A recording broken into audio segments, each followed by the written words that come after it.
And I was made so welcome. The other sister was Sister Olive, who's still in Sittingbourne, living down the road there. Formers that I took over her sixth formers, you see. They were so friendly and kind, and that's the characteristic of the school, is a great friendliness and homeliness. Oh, the girls and staff, all so friendly. And staff, I always noticed that teachers or cleaners or whatever, it was all one, like family. Well, there was a firm background, if you like, or foundation, but I never thought of it as being strict. I mean, the girls towed the line, and on the whole it was quiet when they were moving from place to place and that sort of thing. And of course in class, I mean, I asked my mum if she was upset that it was closing, and she said when she came here it was a completely different school. They were all nuns and it was very different to what we are now. Called Mr. Buttery as well. But none of us take but he's lovely taste in ties. He has. Yes, we had... Tell me about those. Well, we used to go... We must have gone fairly regularly, but I hated swimming lessons. They were awful. I wasn't a particularly adventurous swimmer, and you had to dive, and that seemed... to me, the whole thing was coming up. It was building up towards when you had to actually dive into the pool, and they encouraged you. We used to have a system of caps. So white caps were non-swimmers, and yellow caps could swim a width, and blue caps swam, I think, a length. It's her bedroom, and the school. Well, it hasn't really altered a lot. It just that, like the chapel part around that area has all been different, and well, dormitories now are schoolrooms. Yes. But the sisters used to sit out in the quadrangle in the summer, and it used to be lovely. And Christmas times we used to make the cakes, and Sister Elizabeth, she just used to come by, and Sister Alexandra come past the kitchen door, and they'd want a little bit of marzipan. For a lot of changes here, you know. When the first nuns were here, the Nativity sisters, they're the ones at the house now, you know, but some of the Sisters of Mercy and that, you know, they're not quite the same sisters as the Nativity sisters. Saturday mornings you worked as well, for the boarders, you know, you make the cakes. And I'd bring my children to school, and they used to do the cleaning. We had Argas in them days. It wasn't ovens like we've got now. We used to have light fires under, and a ghost in the school. The school definitely... You saw a ghost? The school has definitely got a ghost. I see it. And I don't believe anything unless I see it with my own two eyes. I've really got to see it. I just don't believe, you know. Well, tell me about it. And, when was this? Oh, this was back in the 70s. Yes. And... we used to down below where the potato house is. Outside used to be our potato house. We used to keep things outside. Well, as you go down, I don't know what they call it now, on the main road, there's a lower door, like garage doors. You go down there, St Clair's. I went running down there one day. We used to keep our tins down there, you know, vegetables. Really in a rush. It was so, you know, it used to be really busy in them days. And I'm running down there. And I got along to where the toilets are, along that corridor. And I thought, my God, who on earth is that? I see this nun, I never see her face, but this is absolutely true. She was so tall. I mean, my husband's 6'2", and I think she must be about 6'4", at least. She was enormous, big, and her clothes, she had on this black, you imagine the old sacking that you used to be able to get, old sacks. It was like that, and it was black.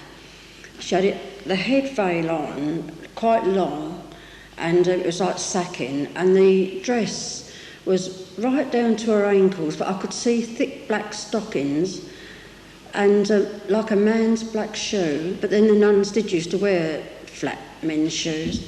But I looked, and as I looked, she was standing outside of one of the nuns' doors who got cancer, and as I stood looking at her, I thought, who is she? I mean, she was so old-looking from the back, you know.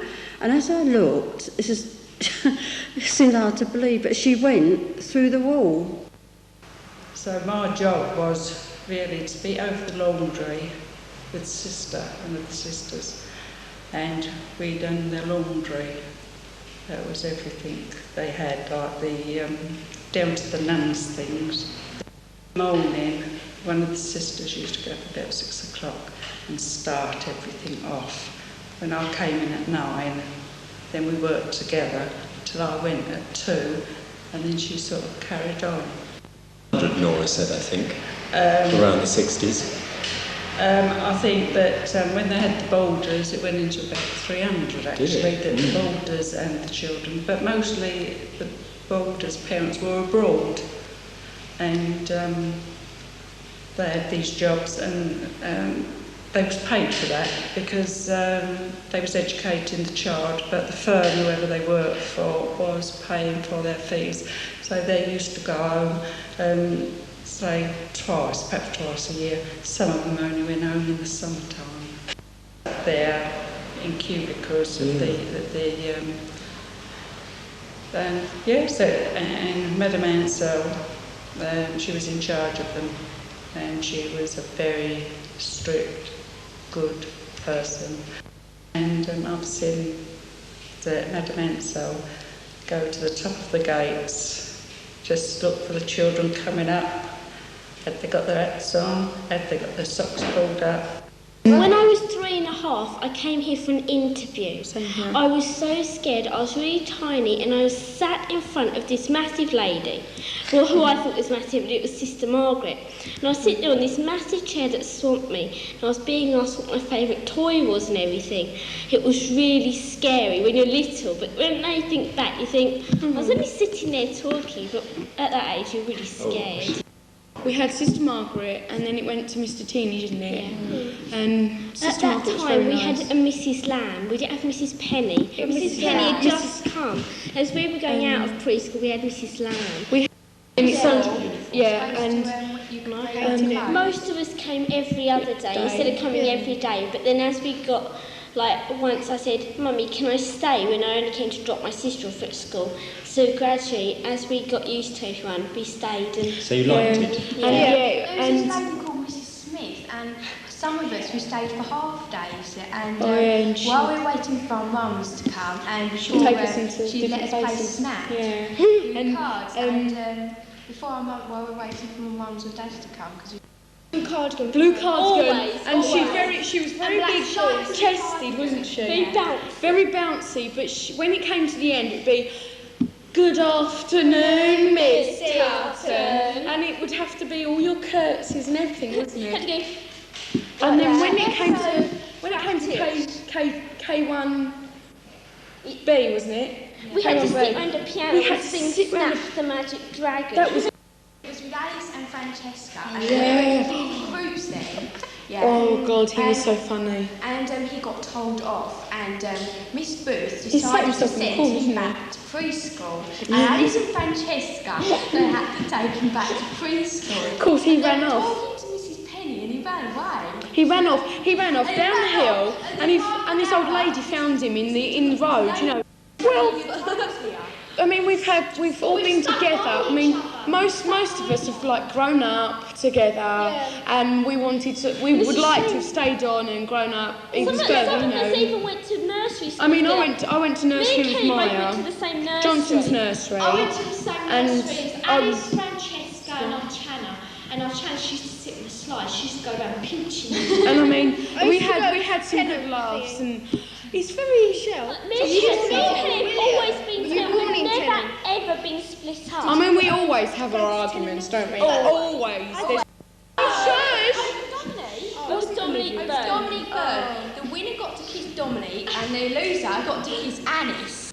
Right, you know when we used to play football with the boys? Oh yeah. We got banned from playing every football. time. The boys said we were causing trouble. So Yeah, we got banned. And Jamie bullied. Oh. Do you know what happened, right? We used to play football with the boys, and we knew the rules, but when we said, hey, that's our ball, they said, no it isn't, you girls know nothing, and they always used to win because they used to cheat. Then, I think it was you came up and refereed one match, and we won it 10-0. Interesting holiday because they were just clearing the large banks on the right-hand side of the garden to make way for a new hockey pitch. At the bottom of the garden, where the two hard courts are now, was a very old cottage where some of the nuns slept.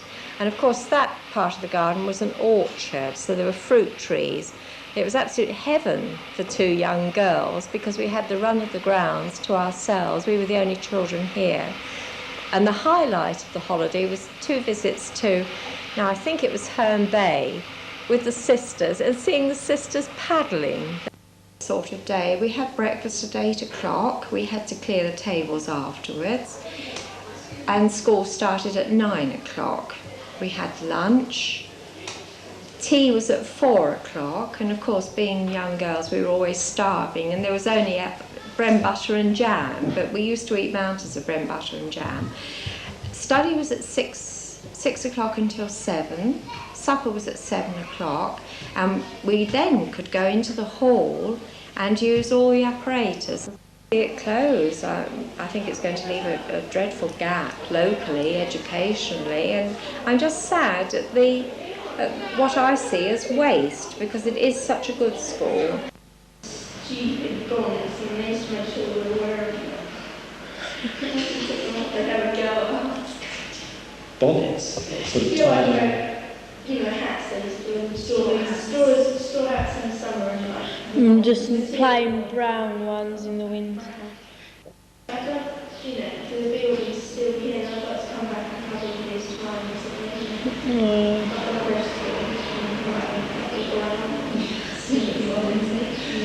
When we were in K1 and K2, we had a music teacher called Mrs. Robinson, and we used to have singing with her on the morning, I can't remember what day, and we used to sing all these, like, Jack and Jill and all of that. So that was really good fun. Those little chairs which had pictures on them and different colours, and if you were a girl you got the pink and yellow chairs, if you were a boy you got the blue and green ones. There was a chap called Mark. In the dining room we used to have our own aprons, our own mugs, our own knives and forks, and you were responsible for looking after that. Mark had a red beaker with a proper handle, and I was dead jealous. Every lunchtime, after lunch, you wrapped up your apron, you put it back in your beaker. Every lunchtime he never finished his water. Every lunchtime I told him he had. So every lunchtime he had a wet apron. When we got back to class, Sister Peter had to duly hang this up on the radiator until she twigged who was actually doing it. I remember I think it was Mrs. McKeever, and my pal got expelled because she jumped on her foot. Discipline was much, much stricter. Somebody said in Senior 4, I think. Yes, I mean, you weren't allowed to do any running in the quad in case you whizzed around the corner and knocked over a nun. You know, that was a gold rule because they didn't bounce. You'd get detentions if you didn't have your hats on, or if you didn't have your blazers buttoned up. You know, there was no slovenliness. It was all terribly, terribly top-notch, and at all. Food was awful. It was dreadful. I mean, I can't look at beetroot and fish in the eye now. I mean, I think the kids of today are far more inquiring. I mean, you wouldn't dream of mentioning the word sex, or you wouldn't dream of doing human anatomy. You just wouldn't do it. A tremendous amount of care and love is put into you here, you know, both by your parents and both by the school environment in which you happen to be in. You are a person, you are an individual. You come back now. I left 20 years ago. They know me. They know my name. They know my brothers. They know my sisters. They ask after me. They know when my mum died and my dad died. Do you see what I mean? You become part of them, and it never goes. And if anything happens to the chapel, I don't know what I will do, because when I was here, each parent had to pay, I think it was £10 a brick.